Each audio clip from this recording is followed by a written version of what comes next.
तो previous class हमने कहाँ तक खत्म किया था ना, टिंडल इफेक्ट के बीच तक आके हमने छोड़ दिया था।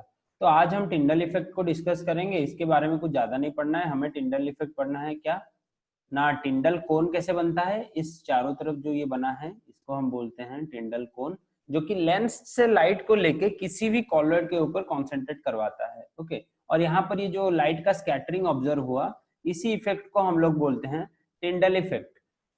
इसी इफेक्ट को हम लोग बोलते हैं टिंडल इफेक्ट। देन तो हाँ, यहाँ पर आपको देखना है Tyndall effect is observe only when the following two conditions are satisfied. तो पहला कंडीशन क्या है ना, diameter of the disperse particle is not much smaller than the wavelength of the light used. तो जितना आपका वेवलेंथ, लाइट का जो वेवलेंथ यहाँ पर लैम्बडा यूज किया है मैंने, तो उससे ये पार्टिकल का डिस्पर्स्ड डायमीटर ज्यादा कम नहीं होगा। मतलब वेवलेंथ और डिस्पर्स्ड पार्टिकल का रेडियस आसपास होना चाहिए, उससे ही जाके हमारा टिंडल इफेक्ट दिखाएगा, नहीं तो नहीं दिखा पाएगा। फिर दूसरा पॉइंट हमें यहाँ पर इंपॉर्टेंट क्या लगा ना, the refractive indices of dispersed phase and dispersed medium differ greatly in magnitude. अगर डिस्पर्स्ड फेज और डिस्पर्स्ड मीडियम का रिफ्रैक्टिव इंडेक्स जो होता है म्यू, वो अगर क्लोज होगा तो ये नहीं हो पाएगा टिंडल इफेक्ट। वहां पर उन लोगों का डिफरेंस बहुत ज्यादा रहना चाहिए। मतलब mu dispersed phase greater than होना चाहिए, वेरी वेरी ग्रेटर देन होना चाहिए म्यू डिस्पर्स्ड मीडियम। फिजिक्स रे पढ़ी थी यार, ऑप्टिक्स रे पढ़ले जानिम म्यू कौन।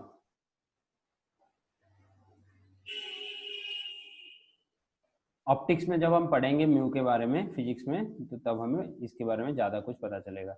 फिर और इसके बारे में कुछ यहाँ पर हिस्ट्री वगैरह दिया गया है, और यहाँ पर इसके बारे में कुछ हिस्ट्री वगैरह यहाँ पर दिया गया है। क्या दिया गया है ना, the Tyndall effect is used to distinguish between colloidal and true solution. और यहाँ पर Zsigmondy in 1903 used Tyndall effect to set up an apparatus known as ultramicroscope. तो यहाँ पर टिंडल इफेक्ट से एक apparatus बनाया गया था, उसका नाम था अल्ट्रा माइक्रोस्कोप।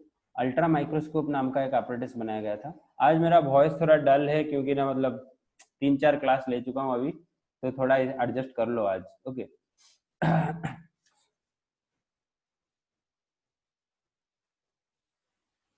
दस ultra microscope doesn't provide any information. ओ ये छोड़ो, ये सब हिस्ट्री की बातें छोड़ो।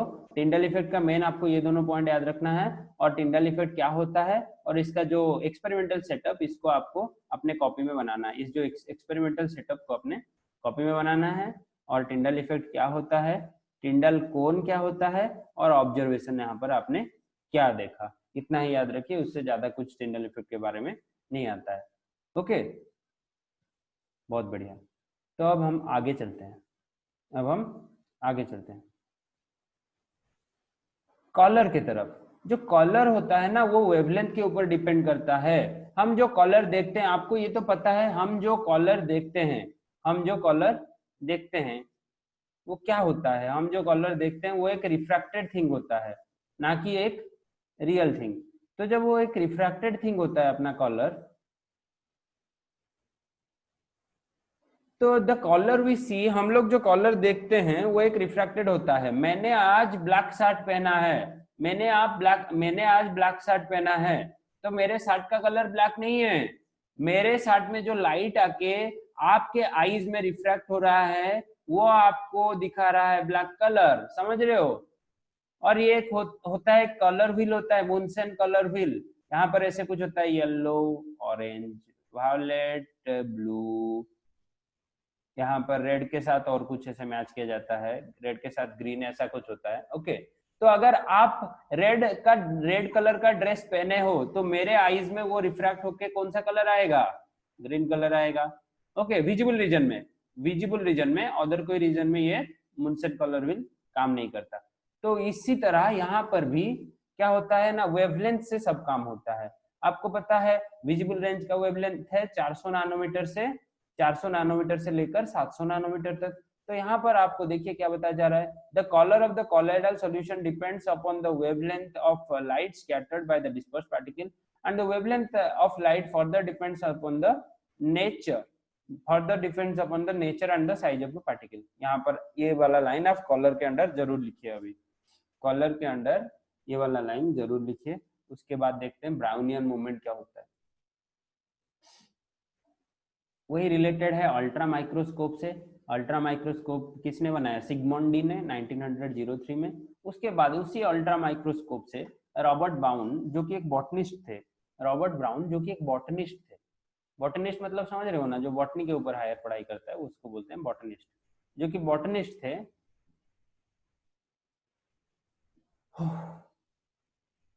तो यहाँ पर कॉलर के नीचे और एक आप लिख सकते हो द फाइनेस्ट, ये एग्जांपल है, the finest gold sols are red in colour. जितना आप गोल्ड पार्टिकल को फाइन करोगे उतना रेड होगा, और जैसे ही आप उसके सॉल्स को या फिर कॉलर्ड पार्टिकल्स को साइज में बढ़ाते जाओगे तो गोल्ड पार्टिकल पर्पल होता होगा, फिर उसके बाद ब्लू कलर में आएगा और फाइनली गोल्डन कलर बन जाएगा। समझ रहे हो? ये होता है अपना गोल्ड का जो कॉलॉइडल स्टेट का ट्रांजिशन। यहाँ पर हमारा इंक्रीज करता रहता है कॉलॉइडल पार्टिकल का साइज 1 नैनोमीटर से लेकर आप बढ़ाते रहते हो 1000 नैनोमीटर तक, और उसके बीच गोल्ड का कलर रेड से पर्पल ट्रांजिशन लेके ब्लू ट्रांजिशन लेके फाइनली गोल्डन में पहुंचता है, और हम जो बड़ा गोल्ड पार्टिकल देखते हैं वो हमें गोल्डन कलर दिखता है। समझ रहे हो? ये लाइन भी आप एग्जाम्पल में वहां पर डाल सकते हो कॉलर्स में। फिर ब्राउनियन मूवमेंट या फिर ब्राउनियन मोशन, ये पूरा मतलब बहुत ही इंपॉर्टेंट होता है, छोटा सा कॉन्सेप्ट है पर बार बार एग्जाम में पूछा जाता है। ऐसा कुछ दिखता है, कब दिखता है ना, जब आप एक कॉलर्ड सॉल्यूशन को under ultra microscope, under ultra microscope आप देखते हो एक कॉलर्ड सॉल्यूशन को, तो ऐसा कुछ आपको उसके अंदर दिखता है, ऐसा कुछ आपको उसके अंदर दिखता है। When a colloidal solution is viewed under a powerful ultra microscope, the colloidal particles appear to be in a state of continuous zigzag motion all over the view. Okay, all over the, आपके जितना भी आपका range है ultra microscope का, वहां पर हर जगह अपने कॉलर्ड पार्टिकल्स एक जिगजैग मोशन में घूमते रहेंगे। Okay, then this was first observe by Robert Brown and hence called Brownian movement. तो रॉबर्ट ब्राउन का दूसरा एक अचीवमेंट आपको तो याद होगा, अपने स्कूल में पढ़ा होगा, उन्होंने न्यूक्लियस डिस्कवर किया था। न्यूक्लियस, अरे केमिस्ट्री वाला न्यूक्लियस नहीं, जो सेल वाला न्यूक्लियस उन्होंने डिस्कवर किया था, ये तो याद होगा आपको रॉबर्ट ब्राउन के बारे में। Okay, this motion is independent of the nature of colloid but depends upon the size of the particles and viscosity of solution. Viscosity के ऊपर क्यों डिपेंड कर रहा है भाई? विस्कोसिटी के ऊपर इसलिए डिपेंड कर रहा है, जितना छोटा साइज पार्टिकल होगा और विस्कोसिटी जितना कम होगा वो इजीली मूवमेंट कर सकता है, और विस्कोसिटी जितना ज्यादा होगा और साइज जितना बड़ा होगा वो कम मूवमेंट कर सकता है। तो smaller the size lesser the viscosity faster the motion. Size जितना छोटा होगा और विस्कोसिटी जितना कम होगा, विस्कोसिटी के बारे में तो फंडा पता है, वाटर इज मोर विस्कस और oil is more viscous. Grease grease और वाटर के बीच कौन मोर विस्कस है? बताओ, ग्रीस और वाटर के बीच कौन मोर विस्कस है? बताओ, विस्कोसिटी का फंडा यहाँ पर आपका चेक करते हैं। बताओ बताओ बताओ। Grease grease. हाँ, ग्रीस ज्यादा विस्कस होता है, तो यहाँ पर मोमेंट ऑफ पार्टिकल स्लोअर होगा और वाटर में हमारा मोमेंट ऑफ पार्टिकल इससे कंपेयरली फास्टर होगा। बहुत बढ़िया। तो ब्राउनियन मूवमेंट के ऊपर इतना फंडा है, आपको कोई अगर पूछेगा इसके ऊपर 2 मार्क्स का क्वेश्चन आप आराम से लिख सकते हो, और 2 मार्क्स से ज्यादा इसके ऊपर पूछा नहीं जाता है। ओके, यहाँ पर क्या लिखा है? The Brownian movement has a steering effect which does not permit the particles to settle and thus is responsible for stability of sol। okay, तो ब्राउनियन मोमेंट का और एक फैक्टर है कि वो स्टेबिलिटी ऑफ सॉल के ऊपर रेस्पॉन्सिबल है। क्यों रेस्पॉन्सिबल है? कि वो स्टायरिंग इफेक्ट कॉज करता है, जहां पर कोई भी पार्टिकल अपने जगह रुक नहीं सकता, वो हमेशा हर जगह घूमता रहेगा। देखो ये पार्टिकल घूम रहा है तो इसके आगे वाला जो पार्टिकल होगा वो भी इसके साथ घूमना शुरू करेगा, फिर और एक पार्टिकल यहाँ पर साइड में होगा वो ऐसे घूमना शुरू करेगा। तो ऐसे हर पार्टिकल, जितना भी हमारा कॉलॉइड पार्टिकल है हमारे कॉलॉइडल सॉल में, वो सब अपने अपने जगह ब्राउनियन मोशन करते रहेंगे, इसीलिए वो स्टेबिलिटी भी देता है, और स्टायरिंग इफेक्ट की वजह से कोई भी पार्टिकल को वो कॉन्स्टेंटली बैठने नहीं देता, कोई भी कॉलॉइडल सॉल्यूशन में पार्टिकल को वो कॉन्स्टेंटली बैठने नहीं देता। समझ रहे हो? तो यहाँ तक हो गया हमारा ब्राउनियन मोमेंट का फंडा। अब एक सब पॉइंट डालेंगे, charge on the colloidal particles. Charge on the colloidal particles, ये बहुत चीजें यहाँ पर लिखा गया है बुक में, पर इतना चीज हमारा इंपॉर्टेंट नहीं है, इतना चीज हमारे लिए जरूरत नहीं है। तो जो जो चीज इंपॉर्टेंट है हम उसको ही डिस्कस करके चलेंगे। हेडिंग डालिए, सब हेडिंग डालिए, charge on colloidal particles. charge on colloidal particles.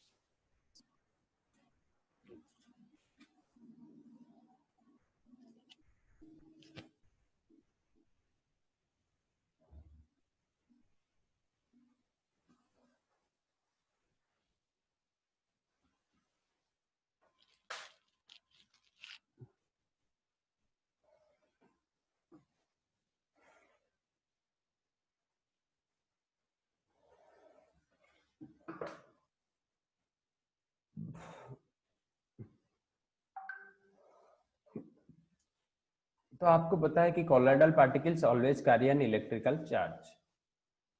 The nature of the charge is the same on all particles and given colloidal solution may be either positive or negative. देखो either positive charge ले सकता है आपका colloidal particle और negative.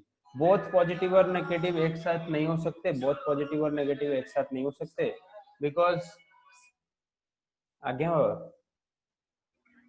Class करती है हाँ okay okay okay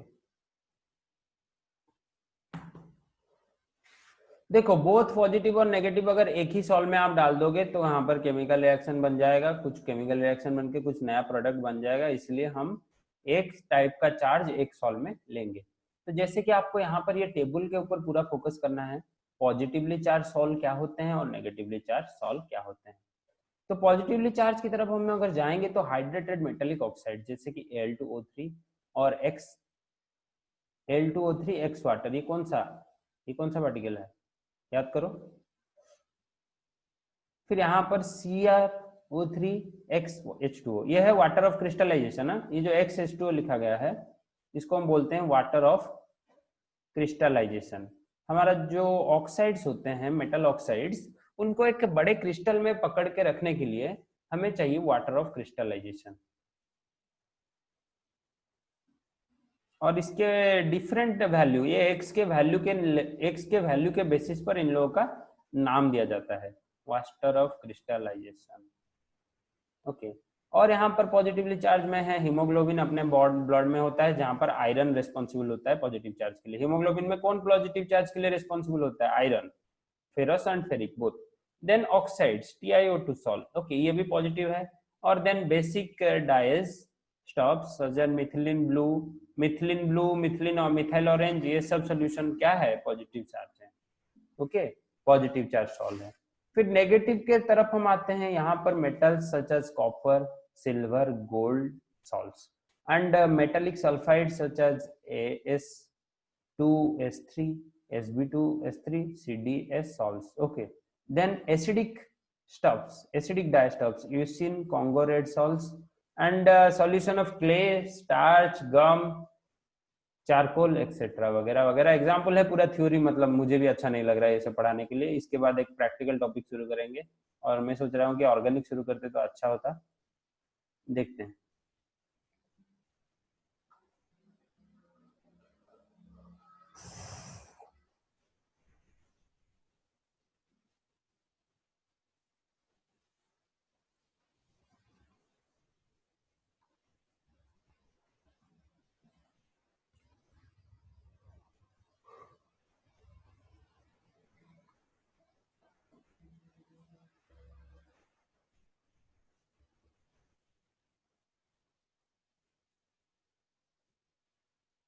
ये सब एक बार आपको रीडिंग मानना होगा, अपने बुक से एक बार रीडिंग कर दो। इसमें मैं क्या पढ़ाऊंगा आपको, एक बार रीडिंग कर दो। मैं आपको इलेक्ट्रोफोरेसिस पढ़ा लेता हूँ अभी।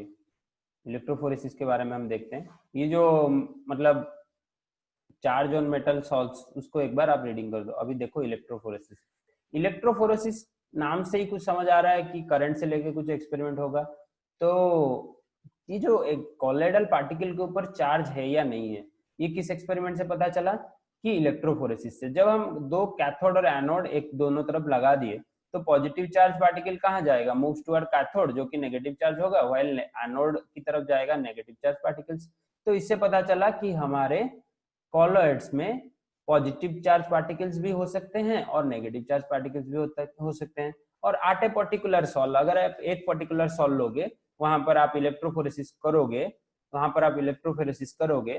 तो आइदर पॉजिटिव की तरफ सब कुछ जाएगा अगर नेगेटिव सॉल्व होगा, अगर वो पॉजिटिव सॉल्व होगा तो वो कैथोड नेगेटिव की तरफ सब कुछ चला जाएगा। देखो यहाँ पर एक नेगेटिव सॉल्व को लिया गया है और वो सब कुछ एनोड की तरफ चला गया है।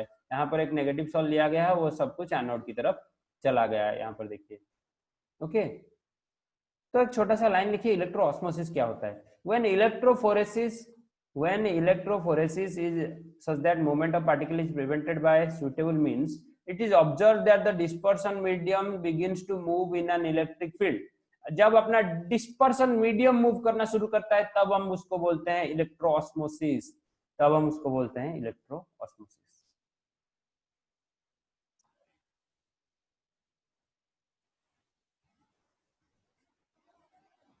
उसके बाद कोआगुलेशन। कोआगुलेशन आपको तो ब्लड का कोआगुलेशन के बारे में पढ़ाया होगा, ब्लड के कोआगुलेशन या फिर प्रेसिपिटेशन।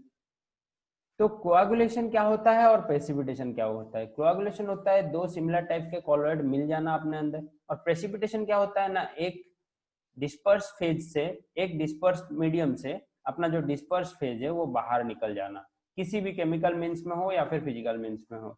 ओके, तो देखिए the stability of lyophilic salt, अरे आपको ये एक बार पढ़ना होगा, घर में जाके ये पढ़ना होगा, इसमें मैं कुछ नहीं कर सकता, पूरा थ्योरेटिकल पोर्शन है, आपको खुद को सरफेस केमिस्ट्री वाला चैप्टर 2-3 बार एनसीईआरटी को पढ़ना होगा। ओके, इसमें ज्यादा कुछ मैं नहीं कर सकता, जो कुछ समझाने वाला बात था मैं अभी तक समझा चुका हूँ, ये सब एक्स्ट्रा चीजें।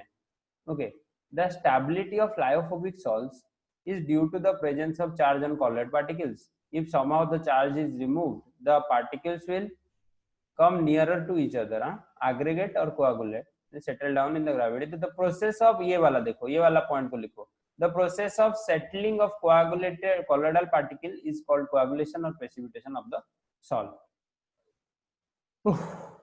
तो कोआगुलेशन करने के लिए हमारे पास डिफरेंट मीन्स हैं। बाय इलेक्ट्रोफोरेसिस आप कर सकते हो, by mixing two opposite charge salts, by boiling. Okay, ये सब आपको पढ़ना है, लिखना नहीं है कॉपी में, इतना सब कुछ लिखोगे तो पागल हो जाओगे, सबको एनसीईआरटी से डायरेक्ट पढ़ लेना है।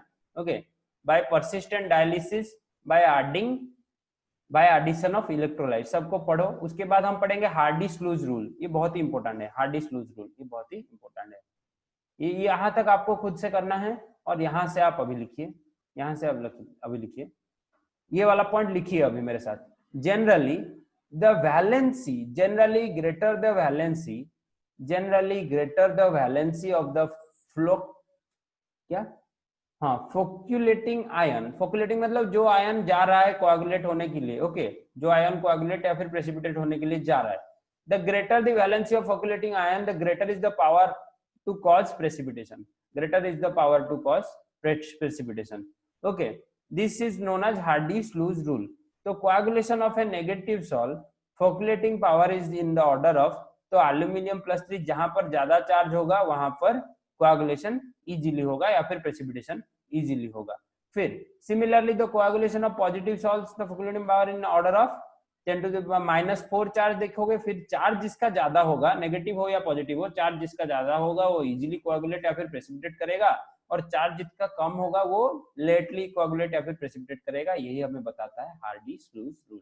तो ये रूल आप यहाँ से लिखिए, जनरली ये वाला लिखिए पॉइंट, और नेगेटिव सॉल्ट्स के लिए क्या होता है और पॉजिटिव सॉल्ट्स के लिए कोआगुलेशन में क्या होता है।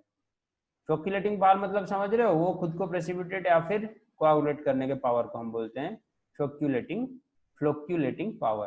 अरे फ्लॉक मतलब कुछ, देखो आप आल्गी चैप्टर में पढ़े होंगे, आल्गी का एक फ्लॉक बनता है, मतलब बहुत सारे छोटे छोटे यूनिसेलुलर आल्गी, जैसे कि क्लामिडोमोनास, वो सब मिला के एक बड़ा सा फ्लॉक बना देते हैं अपने सी में, जो कि हमारा सी को ग्रीन या फिर रेड दिखाता है, समझ रहे हो। तो ऐसा ही कुछ यहाँ पर होता है, आयंस, बहुत सारे छोटे छोटे आयन मिलके एक बड़ा सा अपना प्रेसिपिटेट बनाते हैं व्हाइट कलर का। नहीं तो इतना छोटा छोटा आयन हमारे आइस को थोड़ी ना दिखने वाला है।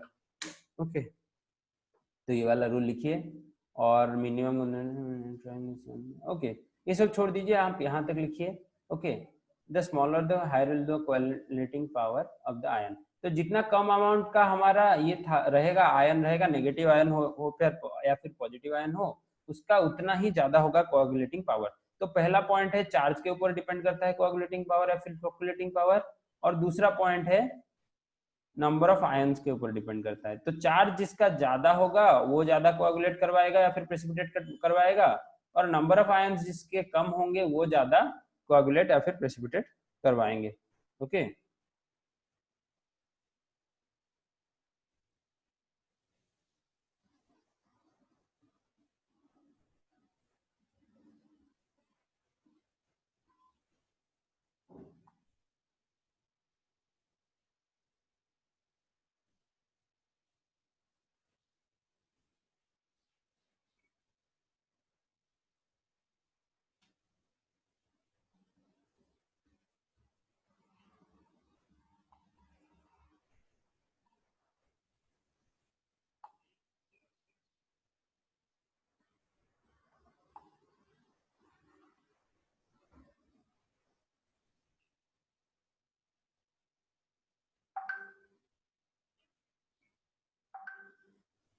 क्लास अभी खत्म हो जाएगा, मतलब खत्म हो चुका है अभी। ये इमल्सन तो हमें कुछ पढ़ना नहीं है।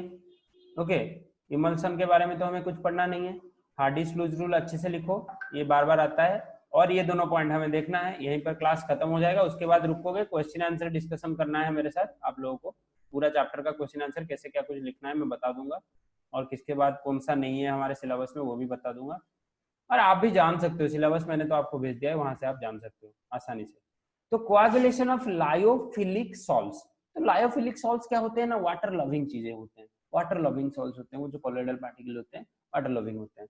Then the two factors can lyophilic salts can be coagulated. पहला फैक्टर है बाय एडिंग एन इलेक्ट्रोलाइट, एक इलेक्ट्रोलाइट ऐड करोगे जैसे कि वो कोआगुलेट होंगे। अरे देखो लायोफिलिक सॉल्ट्स क्या होते थे, वो वाटर से प्यार करते थे, वो वाटर को क्यों छोड़ेंगे? अगर उनको वाटर से छुड़वाना है तो आपको एक इलेक्ट्रोलाइट ऐड करना होगा जो कि इन लोगों को वाटर से निकाल देगा। फिर bye adding N suitable solvent, अगर कोई दूसरा सॉल्वेंट आपने ऐड किया जो कि इन लोगों को अपने में डिजोल्व कर दिया, इन लोगों को अपने में डिजोल्व कर दिया, तो भी जाके ये कोआगुलेट हो सकते हैं। फिर प्रोटेक्शन ऑफ कॉलेट, कॉलेट को आप कैसे प्रोटेक्ट करोगे? तो lyophilic salts are more stable than lyophobic, obviously जो कि अपने डिस्पर्स मीडियम के साथ ज्यादा प्यार में रहेगा वो ज्यादा स्टेबल रहेगा। And this is due to the fact that the lyophilic colloid extensively solvated, water के अंदर बहुत अमाउंट में वो मिल जाते हैं, या फिर डिस्पर्स मीडियम के अंदर बहुत अमाउंट में वो अट्रैक्टेड रहते हैं। Okay the colloidal particles are covered by a sheath of liquid which is known in which they are dispersed.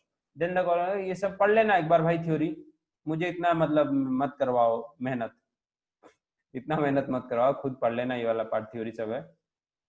Okay कुछ समझ नहीं आए तो मुझे बोलना, पूछ देना, व्हाट्सएप में सेंड कर देना, या फिर कुछ भी कर देना, या फिर नेक्स्ट क्लास को पूछ देना, कोई बात नहीं। तो ये सब इमल्सन तो नहीं है, हमारे सिलेबस से निकाल दिया है इमल्सन वाले पार्ट को, हाँ कि नहीं? इमल्सन वाले पार्ट को हमारे सिलेबस से निकाल दिया है। तो ये समरी पढ़ना है कि एनसीईआरटी का हर चैप्टर में समरी पढ़ने में बहुत मजा आता है, हमें तो बहुत मजा आता है जो समरी पढ़ते हैं, बायोलॉजी का हो या फिर केमिस्ट्री का हो, जब समरी पढ़ते थे हमको बहुत मजा आता था, आप लोग भी पढ़ना, मजा आएगा। ओके अब एक्सरसाइज देखिए, पहला क्वेश्चन तो मैंने आपसे करवा लिया है, distinguish between the term adsorption and absorption, ये आपने लिख लिया है कॉपी में, और गिव वन एग्जांपल। और ये दूसरा क्वेश्चन भी मैंने आपसे करवा लिया है, जो कि बहुत ही हिट लिस्ट होते हैं क्वेश्चन, एनसीईआरटी से डायरेक्ट आते हैं। क्या? Difference between physisorption and chemisorption. And तीसरा क्वेश्चन क्या दिया गया है, give a reason why finely divided substance is more effective as an adsorbent. देखो जितना ज्यादा आप डिवाइड करोगे उतना चारों तरफ से आपको सरफेस एरिया मिलेगा, और एडजॉर्प्शन के लिए क्या चाहिए हमें? सरफेस चाहिए, तो ज्यादा जितना सरफेस होगा उतना ज्यादा एडजॉर्प्शन होगा। ओके फिर what are the factors which influence the adsorption of gas on a solid, ये एनसीईआरटी से डायरेक्ट देख के लिख लेना, छापना नहीं, थोड़ा पढ़ के लिखना। फिर व्हाट इज एन एडजॉर्प्शन आइसोटोम, आइसोटोम मतलब टेम्परेचर कांस्टेंट में आप प्लॉट करते थे, तो ये एक तरफ log x/m और एक तरफ log p। अनडिस्क्राइब फ्रेंडली एडजॉर्प्शन आइसोटोम, तो मैंने इसको आपके लिए डिराइव कर दिया है, चाहे तो आप नोट देख के लिख सकते हो या फिर खुद याद करके लिख सकते हो। And what do you understand by activation of adsorbent, how it is achieved, एक adsorbent को आप एक्टिवेट कैसे करोगे? ओके ये आपको खुद ढूंढ के लिखना है बुक से। फिर what role does adsorption play in heterogeneous catalysis, catalysis तो हमारा निकल गया है, पर यहाँ पर जो एप्लीकेशन ऑफ adsorption में एक पॉइंट था हेटेरोजेनस कैटालिसिस, वहां से ये क्वेश्चन का आंसर आपका हो सकता है, Why adsorption is always exothermic, ये मैंने क्लास में करवाया है, आप देख लेना वहीं से। Then how are the colloidal solution are classified on the basis of physical state, वो बोला था फिजिकल स्टेट में कैसे उन्होंने क्लासिफाई किया था, आपने फिजिकल स्टेट के इस हिसाब से कॉलोइडल सॉल्यूशन को कैसे क्लासिफाई किया था, देखो अभी बुक देखो, फिजिकल स्टेट के हिसाब से कॉलोइडल सॉल्यूशन को कैसे क्लासिफाई किया था, देखो भाई मुझे देखना पड़ेगा नहीं तो, ओके मैं ही देख लेता हूँ।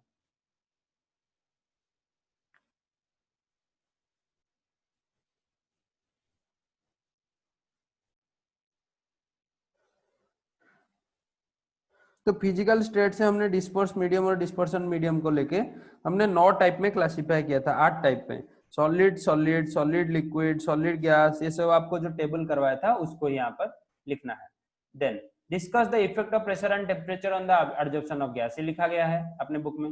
फिर what are the lyophilic salts, lyophobic salts, give one example of each and why hydrophobic salts are easily coagulated. अरे हाइड्रोफोबिक सॉल्ट्स में हाइड्रोफोबिक होता है, वो वाटर के साथ इजीली मिलता नहीं है, तो वो बाहर होता है और वहां पर हमें कोएगुलेट करने में कोई दिक्कत नहीं होती। पर जब हाइड्रोफिलिक सॉल्ट होता है वहां पर हमें इलेक्ट्रोलाइट डालना पड़ेगा एक सूटेबल, जो कि उसे कोएगुलेट करने में मदद करेगा। कोएगुलेट करना मतलब कॉलोइड पार्टिकल को अलग करना और डिस्पर्सन मीडियम को अलग करना, इतना ही आप समझ लो। Then what is the difference between multimolecular and macromolecular, ये पढ़ने से हो जाएगा। एंजाइम्स आपसे निकल गया है, देखो 12 तक सब कुछ है, 12 तक सब कुछ आपके सिलेबस में है, 13 वाला नहीं है, 13 वाला क्वेश्चन नहीं है। एंजाइम्स आपका निकल गया है, उसको क्रॉस मार दो, 13 नहीं है, 14 है, 14 है, 14 है, हाउ क्लासिफाइड 14 है। और व्हाट इज ऑब्जर्व, ये वाला है, 15 है, 14 है, 15 है, सिर्फ 13 वाला क्वेश्चन नहीं है, आपके सिलेबस से निकल गया। फिर 16 से देखेंगे, what are the emulsions, emulsion नहीं है हमारा, इमल्शन नहीं है, निकल गया है। इमल्सिफायर स्टेबलाइजिंग नहीं है। तो action of soap due to emulsification and micelles formation, ये वाला है, ये वाला है, मैंने आपको करवाया है एक्शन ऑफ सोप। तो give 4 example of heterogeneous catalysis, catalysis हट गया है। तापर what do you mean by selective, ये भी नहीं है। What do you mean by, ये भी नहीं है, ये भी नहीं है, और ये है 23 नंबर है, 23 नंबर है। इलेक्ट्रोफोरेसिस पढ़ा है हमने, कोएगुलेशन पढ़ा है, डायलिसिस पढ़ा है, टिंडल इफेक्ट पढ़ा है। Then give 4 uses of emulsion, नहीं है। What are the micelles and example of micellar system, नहीं है। और देन ये है अल्कोसॉल, एरोसॉल, हाइड्रोसॉल, ये सब है, इसको आपको सर्च करके लिखना होगा गूगल से, या फिर मैं आपको सॉल्यूशन वाला पीडीएफ प्रोवाइड कर दूंगा, सोच रहा हूँ। अरे फोटो लेने के लिए टाइम नहीं हो रहा है मुझे, सॉल्यूशन पीडीएफ उठाने के लिए आपके लिए। ओके, फिर 5.27 comment on the statement that colloid is not a substance but a state of a substance, इसके बारे में मुझे कुछ नहीं पता, नो आइडिया, नो आइडिया, आप इसको ढूंढे, आपके लिए होमवर्क है, मुझे इसके बारे में कुछ नहीं पता, नो आइडिया, आपके लिए ये होमवर्क है। और आपके लिए क्या होमवर्क रहा है, एक्सरसाइज अच्छे से कंप्लीट करना, और इस चैप्टर का इतना कुछ नोट फोट बनाने की जरूरत नहीं, आप शॉर्ट नोट बना देना, 3-4 पेज में ये चैप्टर को समराइज कर देना। ओके, होमवर्क ये जो एक्सरसाइज अच्छे से कर देना, जितना क्वेश्चन आपके नए सिलेबस में है, और 4-5 पेजेस में ही इस चैप्टर को शॉर्ट नोट बनाइए, क्योंकि इसका लंबा चौड़ा नोट हमें नहीं चाहिए, समझ रहे हो ना, हम सीबीएसई के बच्चे हैं, इसका लंबा चौड़ा नोट हमें नहीं चाहिए, हमें सिर्फ शॉर्ट नोट चाहिए, और जो डेरिवेशन है आइसोथर्म का, जो डेरिवेशन है आइसोथर्म का वो चाहिए, गैसियस स्टेट में और लिक्विड स्टेट में। हाँ कि नहीं कविता, समझ रहे हो? Yes sir. ओके, और बाकी अभिनंदिता, विश्वजीत, आप लोग समझ रहे हो, आज का क्लास आपके लिए सही गया या गलत गया, बताओ मुझे। सुबुनी तो कथा सुबुनी होते सब ठीक है, ठीक ठाक गलत है।